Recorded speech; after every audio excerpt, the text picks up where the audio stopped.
আজকে 12ই জানুয়ারি সত্যি একটা খুব আনন্দের দিন। আনন্দের দিন বলতে একটা খুব দামি দিন আমাদের কাছে। রবি ঠাকুর বলেছিলেন যে ভারতবর্ষে আরও 5-6টা বিবেকানন্দ জন্মালে দেশটা উঠতে যেত।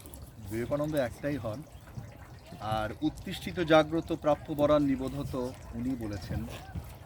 এটাকে বীজমন্ত্র করে আমরা অনেকেই এগিয়েছি, অনেকে এগোইনি, অনেকে জানি না। যাই হোক, একটা কবিতা 2022 সালে লেখা। এই 11ই জানুয়ারি মানে 12ই জানুয়ারি সকালবেলা দিয়েছিলাম। এটা প্রতিদিন কাগজে বেরিয়েছিল। নামটা হচ্ছে বিবেকানন্দ।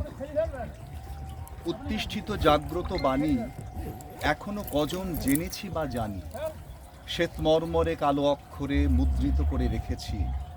হে বীর, তোমার জয়গান শুধু কাগজে কলমে করেছি।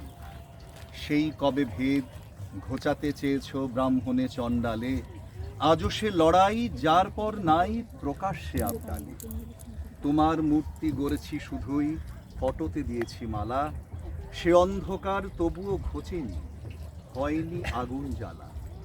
প্রাপ্য বরান নিবোধত বলে মঞ্চ সভা ও সমাজ, প্রকৃত জ্ঞানীর মান দিতে তবু কুণ্ঠিত মন সলাজ।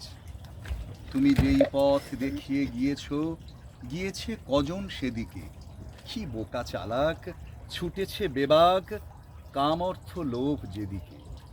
তুমি যত কাজ করে গেছো বীর, কত নিরন্ন আশ্রয় নীড়, আজও খুঁজে পায় অথচ জানে না তোমার আত্মদান।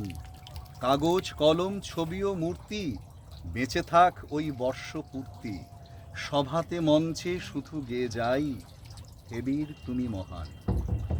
বিবেককে আজও বনবাসে রেখে আনন্দ খুঁজে যাই, বিবেকানন্দ মূর্তিতে শুধু আমাদের মাঝে।